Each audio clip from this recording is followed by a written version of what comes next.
नमस्कार दोस्तों, कैसे आप सभी। आई होप आप सभी अच्छे होंगे। दोस्तों, मुगल शासनकाल आपका चल रहा है और आज हम पढ़ेंगे औरंगजेब के बारे में। और इसका टाइम पीरियड रहा था 1658 से 1707 तक। 1707 में ये मर जाता है और ये आपके जो अर्लियर मुगल हैं वो खत्म हो जाते हैं। इसके बाद लेटर मुगल्स आते हैं, ठीक है ना। जो बाद वाले मुगल्स हैं उनके बारे में हम जानेंगे, लेकिन आज हम सिर्फ औरंगजेब के बारे में जानेंगे, जो भी मेन चीजें हैं। जैसे कि हम लोग किससे, एक ट्रिक मैं आपको बताता आ रहा हूँ। भादशाह, BHAJSA, इसमें हमने बाबर पढ़ लिया, हुमायूं, अकबर, जहांगीर, शाहजहां, और आज हम औरंगजेब को भी कवर कर लेंगे, ठीक है। तो आपके 6 मुगल शासक कवर हो जाएंगे, जो कि आपके कौन है, अर्लियर मुगल्स हैं, ठीक है। इनके बाद आते हैं लेटर मुगल्स, जो बाद वाले मुगल्स हैं, उनके बारे में इसके बाद पढ़ेंगे, ठीक है ना। वो बहुत एक ही क्लास में सभी के बारे में बता दूंगा। तो आज हम औरंगजेब के बारे में जानेंगे सिर्फ। तो सबसे पहले तो इसका शासनकाल आपको याद रखना है, 1658 से 1707 तक इसका शासनकाल रहा था। इसका जन्म जो हुआ था, जन्म देख लेंगे एक बार। जन्म इसका हुआ था 1618 में, ठीक है ना। उज्जैन के पास हुआ था। उज्जैन, उज्जैन के पास एक जगह है जिसको बोला जाता है दोहद। दोहद नामक एक जगह थी, वहां पर हुआ था, ठीक है ना। उज्जैन के दोहद स्थान पर इसका जन्म हुआ था औरंगजेब का, ठीक है। चलिए, और एक जो इंपॉर्टेंट चीज है इसकी, वो आपको याद रखना है कि इसका क्या हुआ था। इसका 2 बार राज्याभिषेक हुआ था। 2 बार राज्याभिषेक इसका हुआ था, ठीक है भाई। ये भी आपको याद रखना। और कब कब हुआ था, तो एक तो हुआ था 1658 को ही। पहला तो 1658 में ही हो गया था, ठीक है। और दूसरा कब हुआ था, ये कहां पर हुआ था, ये हुआ था आपका आगरा में। 1658 वाला आगरा में हुआ था, ठीक है। और जो दूसरा हुआ था वो हुआ था 1600 या 58 में, तो ये हुआ था 59 में, ठीक है ना। 1659 में हुआ था। और ये कहां पर हुआ था, ये आपका दिल्ली में हुआ था। तो इसका 2 बार राज्याभिषेक हुआ था, ये भी आपको याद रखना है। इसने आगरा में भी अपना राज्याभिषेक कराया और इसने दिल्ली जाकर भी अपना राज्याभिषेक कराया, ठीक है भाई। क्लियर है इतनी चीजें आपको। चलिए, ये सारी चीजें आप नोट कर लेंगे, ठीक है। चलिए, अब देखिए और क्या क्या चीज आपको जाननी है औरंगजेब के बारे में, वो मैं आपको बता देता हूं। इसको साफ करते हैं और आज सिर्फ औरंगजेब के बारे में जानेंगे। औरंगजेब आप सभी को पता है कैसा शासक था मुगलों में। सबसे क्रूर शासक था, ठीक है ना। कहा जाता है सबसे क्रूर शासक था। लेकिन जो औरंगजेब था, ये एक ऐसा शासक था जिसने जो अपना मुगल साम्राज्य है इसको आगे ही बढ़ाया था, ठीक है ना। इसको नीचे नहीं गिराया, इसको आगे ही बढ़ाया था मुगलों के लिए। यानी कि अपने शासन के लिए तो ये बढ़िया था राजा, लेकिन लोगों के लिए बुरा था, ठीक है ना। मुगल शासन के लिए तो ये अच्छा था शासक, लेकिन जो और जनता थी, आम जनता थी, उनके लिए क्रूर साबित हुआ, ठीक है भाई। चलिए, और देखिए मैंने आपको पीछे वाली वीडियो में भी बताया था कि इसका एक भाई था दारा शिकोह, तो उससे इसने युद्ध लड़ा था, है ना। और कौन कौन से युद्ध लड़े थे, इसने अपने भाई से 2 युद्ध लड़े थे। एक तो धर्मट का युद्ध था, धर्मट का, और एक था सामूगढ़ का, सामूगढ़ का। ये दोनों ही युद्ध हुए थे। और किससे लड़े थे इसने, ये लड़े थे दारा शिकोह से, दारा से, ठीक है। ये मैं आपको बता चुका हूं पहले ही। और देखो, इसकी जो लड़ाई रहती थी औरंगजेब की, इसकी जो दुश्मनी रहती थी बेसिकली, वो 2 लोगों से रही थी इसकी दुश्मनी औरंगजेब की। किस किस से, एक तो इसकी दुश्मनी रही थी सिखों से, सिखों से इसकी दुश्मनी रही थी। और दूसरी रही थी मराठों से, मराठों से, ठीक है। ये चीज आपको ध्यान रखनी है। अब सिखों से जो दुश्मनी रही, तो क्या बेसिक पॉइंट है, क्या इंपॉर्टेंट पॉइंट है, वो देख लो। सबसे पहले जो गुरु तेग बहादुर हुए थे, तेग बहादुर, गुरु तेग बहादुर जी थे, उनको मृत्युदंड दे दिया था इसने, को मृत्युदंड दिया था। ये सिखों से जो इंपॉर्टेंट पॉइंट है वो मैं आपको बता रहा हूं सिर्फ, ठीक है ना। इनको नोट करके भी लिख लेंगे। तेग बहादुर को इसने क्या कर दिया था, मृत्युदंड दे दिया था, ठीक है। अब देखिए जो गुरु गोविंद सिंह जी हैं, ठीक है ना, गुरु गोविंद सिंह, गुरु गोविंद सिंह, इनके जो 4 बेटे हैं, गोविंद सिंह के 4 बेटे थे, 4 पुत्रों को भी इसने मृत्युदंड दिया था, ठीक है ना। 4 पुत्रों को भी इसने मार दिया था। ये भी आपको याद रखना है, ठीक है। और क्या काम किया था इसने, चलो ये चीज तो आपको इतनी याद रखनी है सिखों के लिए। और मराठों से क्या आपको चीजें याद रखनी है वो देख लो, ये चीज आपने नोट कर ली होगी। मराठों का देखो, मराठों से रहा था 1665 के आसपास क्या हुआ था, पुरंदर की संधि हुई थी। ये संधि आपको जरूर याद रखनी है, पुरंदर की संधि हुई थी, कब हुई थी, 1665 में, ठीक है ना। और इसने एक काम किया था, क्या, संभाजी की हत्या कर दी थी इसने, संभाजी की हत्या इसने करा दी थी, हत्या। अब संभाजी कौन थे, तो देखिए ये मराठे, जब मैं आपको पढ़ाऊंगा मराठों के बारे में तब आपको सारी चीजें क्लियर हो जाएंगी। संभाजी कौन थे, छत्रपति महाराज शिवाजी कौन थे, ठीक है ना, और पेशवा कौन होते थे, वो सारी चीजें मैं बताऊंगा जब आपको मैं मराठों के बारे में बताऊंगा। अभी सिर्फ आप इतनी ही चीजें याद रखो कि हाँ संभाजी महाराज थे, मराठे थे, उनकी हत्या भी इसने कर दी थी, और एक पुरंदर की संधि हुई थी 1665 में, ठीक है। इतना अभी तक आपको याद रखनी है चीजें। और देखिए इसने क्या क्या काम किया, थोड़े से इसके काम और याद रख लेंगे आप, क्योंकि इसने क्या किया था, जजिया कर हटा दिया था, किसने, अकबर ने हटा दिया था ना पीछे जजिया कर, इसने फिर से लगा दिया था।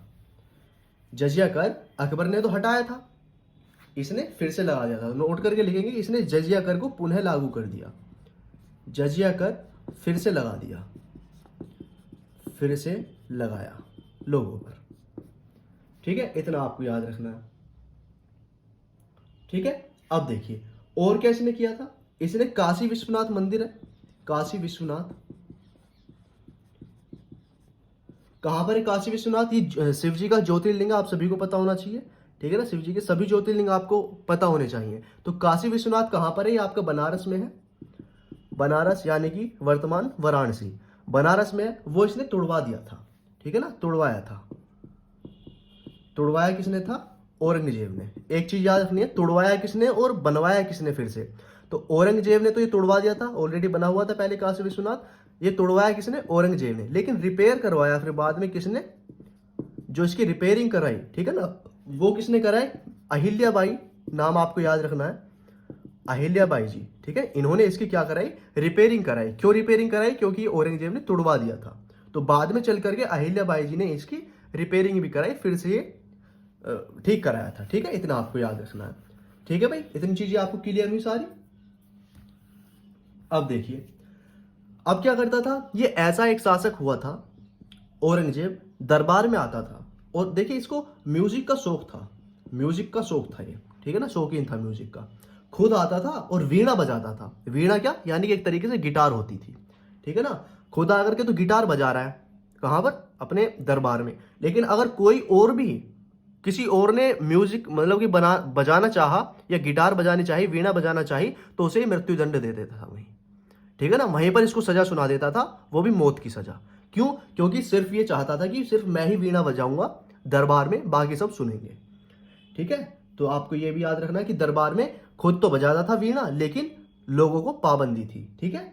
अब देखिए इसकी मृत्यु आप याद रख लेंगे, अभी मैं बता देता हूं। इसकी मृत्यु हुई थी 1707 में, इसकी मृत्यु हुई थी 1707 में, मृत्यु हो गई थी इसकी, ठीक है। ये आप लिख लेंगे। और कहां पर हुई थी ये देख लेंगे, खुलदाबाद, खुलदाबाद में इसकी मृत्यु हो गई थी, ठीक है ना। चलिए, और कहा जाता है ये जो औरंगजेब है ना, ये इसका एक बेटा था, जिसको ये क्या कहता था, ये कहता था उसको एक तरीके से शहजादा अकबर कहता था, ठीक है। नाम था उसका, इसके बेटा था एक अकबर, इसका बेटे का भी नाम एक अकबर था, ठीक है ना। तो उसका पीछा करते करते औरंगजेब क्या हुआ, ये यहां पर पहुंच जाता है, कहां पर, दक्षिण भारत में। यानी कि अब तक कहां थे ये लोग, नॉर्थ इंडिया में ही शासक कर रहे थे, अभी चला जाता है यहां पर, महाराष्ट्र को थोड़ा सा क्रॉस करके नीचे की साइड जाने का कोशिश करता है, नीचे की साइड जाने का प्रयत्न करता है, ठीक है भाई।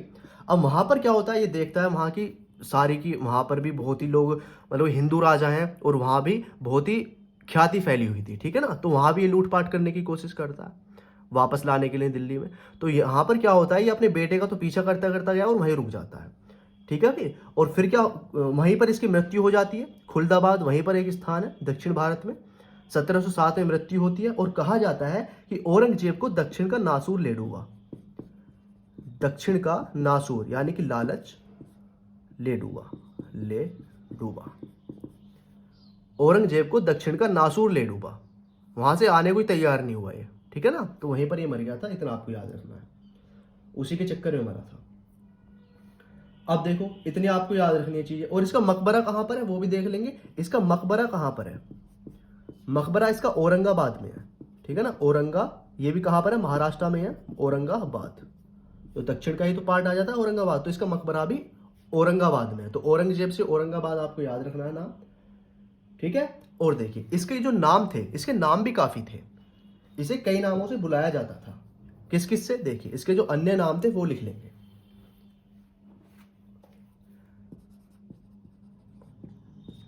एक नाम लिखेंगे, इसको कहा जाता था क्या? जिंदा पीर कहा जाता था इसको, जिंदा पीर। एक नाम ये आपको याद रखना है। एक बहादुर भी ये अपने आप को कहता था, तो बहादुर भी इसकी एक नाम था, बहादुर। एक नाम था इसका आलमगीर। आलमगीर, जो आलमगीरपुर है ना वो इसी नाम से आया है, आलमगीर, ठीक है ना, आलमगीर। चलिए एक नाम ये था इसका। और मैंने राज्याभिषेक बता दिया, 2 बार राज्याभिषेक हुआ है इसका, एक 1658 में आगरा में, एक 1659 में दिल्ली में, ठीक है ना। दोनों जगह इसने क्या कराया था? अपना राज्याभिषेक कराया था भाई, ये आपको जरूर याद रखना है, ठीक। अब देखो ये औरंगाबाद जो है, औरंगाबाद इसी ने बसाया था, औरंगाबाद इसी के नाम पर था, लेकिन अब इसका नाम संभाजी नगर हो चुका है, ठीक है ना। ये भी आपको मैं बता दूंगा, लेकिन आप चाहो तो लिख सकते हो। जो औरंगाबाद है, औरंगाबाद, पहले नाम औरंगाबाद था, लेकिन वर्तमान में क्या नाम हो चुका है इसका? चेंज करके संभाजी नगर। संभाजी नगर इसका नाम हो चुका है। क्यों? क्योंकि संभाजी का और इसका थोड़ा सा विवाद रहा था, और संभाजी को इसने मारा भी था, मृत्युदंड दिया था, है ना। ये आपको थोड़ा सा याद रखना है, ठीक है। चलिए इतनी चीजें, आई होप आपको सभी चीजें क्लियर हो गई होंगी। और देखिए और क्या क्या चीजें जाननी है, जो इंपॉर्टेंट चीजें हैं वो मैं आपको बता देता हूं, क्योंकि आपको सिर्फ इंपॉर्टेंट चीजें ही सारी जाननी है, ठीक है ना। देखिए ये क्या करता था, इसने बहुत सारे काम किए थे, है ना। तो एक जो सिखों के गुरु थे उनका नाम जरूर याद रखना, गुरु तेग बहादुर जो थे उनका नाम जरूर याद रखना, तेग बहादुर।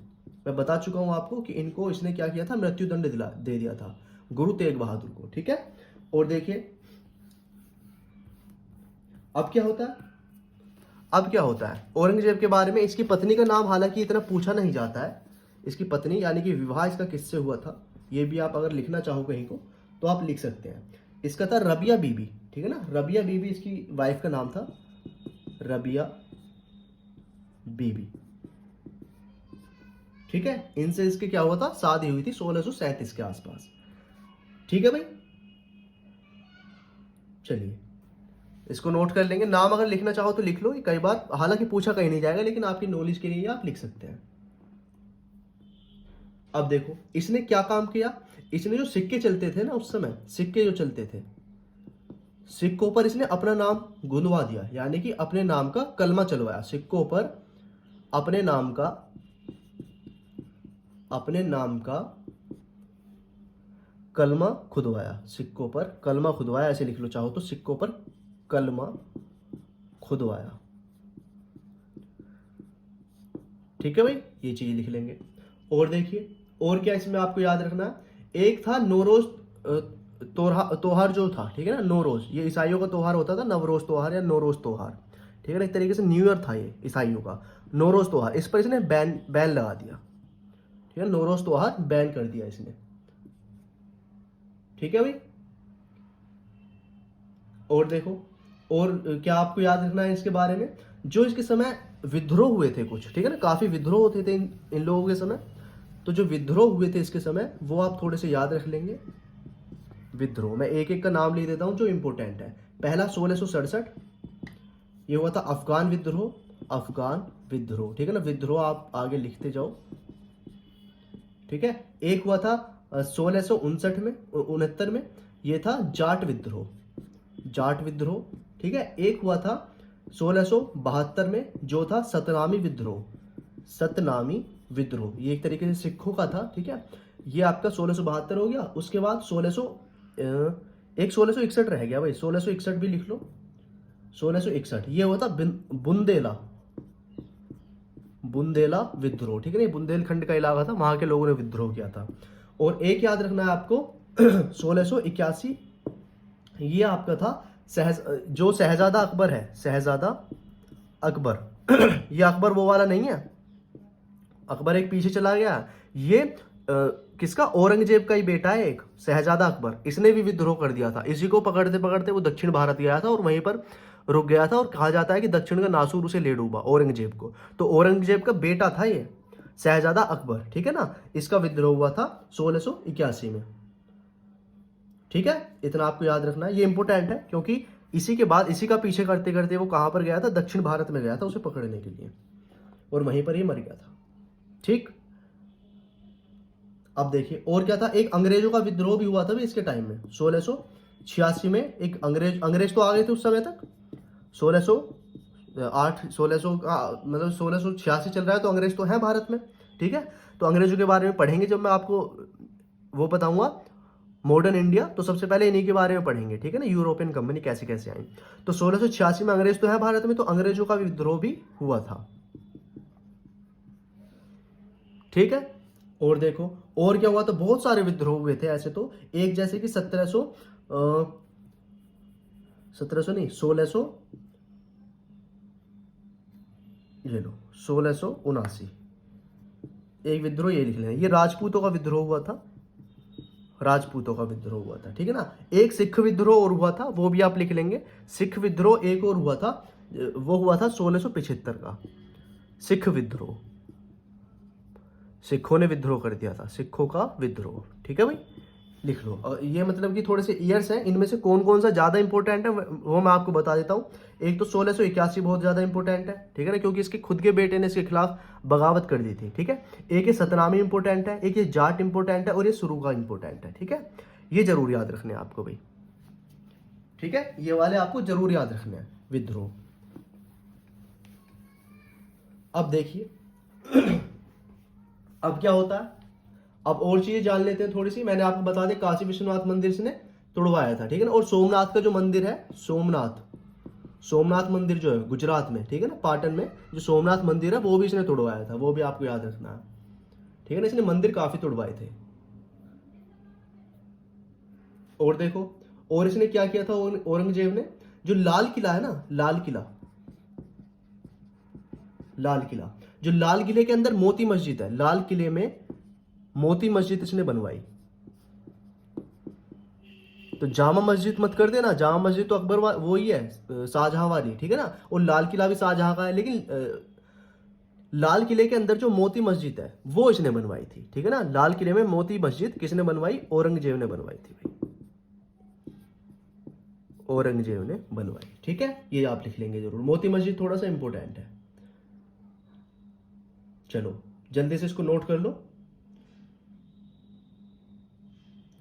और देखो चलिए साफ करता हूं इसको। इतनी चीजें वैसे जितनी भी इंपॉर्टेंट थी वो सारी ही चीजें मैं आपको बता चुका हूं। तेग बहादुर जो थे, गुरु तेग बहादुर जो थे, 1675 में हत्या कराई थी। तेग बहादुर की ईयर भी याद रख लेना, तेग बहादुर की जो हत्या कराई थी वो 1675 ईस्वी थी, ठीक है ना। ये इंपॉर्टेंट ईयर है, तो इसको भी जरूर याद रख लेना, ठीक है भाई। चलो अब देखो जो इसकी डेथ हुई थी, डेथ कब मर गया था ये मर गया था 1707 को। तारीख मत याद रखो क्योंकि 4 मार्च को मरा था, 4 मार्च 1707 को ये मर गया था, ठीक है ना। दक्षिण में ही हुआ था, दौलताबाद है उसके पास ही एक जगह है, वहीं पर दफनाया था ये, ठीक है ना। औरंगाबाद में इसका मकबरा भी है, ठीक है भाई। चलिए अब देखिए, तो अब क्या हो चुका है आपका, यहां तक आपके कितने क्या क्या हो चुके हैं, सारे मुगल वो वाले हो चुके हैं, मुगल MUGHAL मुगल्स। कब से कब तक, 1526 से लेकर के अब 1707 तक ये वाले मुगल आपके कंप्लीट हो चुके हैं। 1526 में कौन था, बाबर, ठीक है ना। फिर आगे आगे चलते चलते 1707 में कौन मरा, औरंगजेब। तो आपके जो अर्लियर मुगल्स हैं, ठीक है ना, अर्लियर मुगल्स यानी कि शुरू के जो मुगल थे वो 1526 से शुरू हुए थे, यानी कि पानीपत का जो पहला युद्ध हुआ था वहां से आया था बाबर, और उसके बाद औरंगजेब तक रहे थे। अब ऐसा नहीं है कि मुगल खत्म हो गए, 1707 के बाद मुगल खत्म नहीं हुए हैं। अब क्या आते हैं इसके बाद जो आए हैं, औरंगजेब के बाद के जो मुगल हैं, यानी कि 1707 में डेथ हो गई औरंगजेब की, ठीक है ना, मर गया वो। और 1707 के जो बाद के जो मुगल आए हैं, बाद के मुगल, वो सारे के सारे कैसे रहे, वो यानी कि अयोग्य शासक रहे हैं सारे के सारे, ठीक है ना। बाद के मुगल जितने भी रहे हैं उनको अयोग्य शासक कहा गया, किसी को लंपट मूर्ख कह दिया गया, ठीक है ना, किसी को रंगीला कहा गया। मैं बताऊंगा वो उन सभी के बारे में, ठीक है ना। एक ही क्लास होगी, इसके बाद जो अगली क्लास होगी उसमें सारे ही आपके, देखो अब तक तो आपके बादशाह से मैंने आपको सारी चीजें क्लियर कराई हैं, 6 के 6 जो शासक थे वो इंपोर्टेंट थे, वो मैंने आपको बता दिए हैं। अब 1707 से लेकर के 1857 तक, 1857 की क्रांति हुई थी, बहादुर शाह जफर को भेज दिया गया था कहां पर, जेल में बंद कर दिया गया था, तब से मुगल सत्ता खत्म हो गई थी। तो 1707 से लेकर के 1857 तक कौन से मुगल रहे हैं, यानी कि इन्हीं के वंशज होंगे, औरंगजेब के वंशज ही होंगे ना वो भी, तो बस वो ही रहे थे। मैं बताऊंगा कौन कौन थे, इसके बाद बहादुर शाह आया था, ठीक है ना, उसके बारे में अब हम अगली क्लास में बात करेंगे। और अगली ही क्लास से आपके क्या होंगे, जो लेटर मुगल्स हैं उनको कवर कर लिया जाएगा सिर्फ एक ही क्लास में, यानी कि 1707 से लेकर के 1857 का टाइम पीरियड एक ही क्लास में खत्म हो जाएगा। फिर आपका क्या आ जाएगा, मराठों के बारे में शायद हम देखेंगे, ठीक है ना। और फिर आपके क्या है, मॉडर्न इंडिया पर अब हम स्टार्ट कर देंगे, मॉडर्न हिस्ट्री आपकी शुरू हो जाएगी, ठीक है। चलिए, क्योंकि बहुत से लोग कहते हैं कि 1707 के बाद ही क्या है, मॉडर्न हिस्ट्री आपकी स्टार्ट हो जाती है, क्योंकि अंग्रेज तो है ही भारत में अभी भी, अंग्रेज तो भारत में है अभी भी, लेकिन मुगल्स का एंड कहां पर हो रहा है वो मैं आपको थोड़ा सा बताना चाहता हूं। तो मुगल सारे पढ़ लेंगे 1707 से लेकर के, ये जितने भी आपके बच्चे हैं कहां तक, ये आपके बच्चे हैं 1857 तक, तो इनको पहले कवर कर लेते हैं, ठीक है भाई। चलिए, अब ये मराठे के बारे में जो बता रहा हूं आपको कि मराठे क्या थे, तो मराठों के बारे में पहले क्लास वही लगेगी, ठीक है ना। मराठों की क्लास लगेगी, किसके बाद, मुगल खत्म कर लेते हैं, मुगल के बाद मराठे आएंगे, फिर हम मॉडर्न इंडिया पर अपना आ जाएंगे, आधुनिक भारत पर आ जाएंगे, ठीक है भाई। तो चलिए, तो लाइक कर दीजिए भाई क्लास को, क्योंकि आपके जो बादशाह वाले थे BHAJSA सारे 6 के 6 शासक आपके कवर हो चुके हैं मुगल में। और मुगल मतलब कि 1707 में ये मर गया था औरंगजेब, 1707 से जो 1857 का टाइम पीरियड है उसके बारे में थोड़ी सी बातें करेंगे अगली क्लास में, ठीक है ना। एक ही क्लास में ये चीज भी कवर हो जाएगी आपकी, और आपके मुगल सारे के सारे कवर हो जाएंगे। उसके बाद हम मराठों को देख लेंगे, ठीक है ना, शिवाजी के बारे में पढ़ेंगे, संभाजी के बारे में पढ़ेंगे, बहुत सारे लोगों के बारे में पढ़ेंगे उसमें, ठीक है। तो चलिए, लाइक कर देंगे क्लास को जरूर से, और अगर आप पहली बार है चैनल पर तो देखो सब्सक्राइब जरूर कर दिया करो, चैनल को सब्सक्राइब जरूर कर देना, ठीक है भाई। चलिए, मिलते हैं अगली क्लास में दोस्तों, तब तक के लिए जय हिंद, जय भारत, बाय।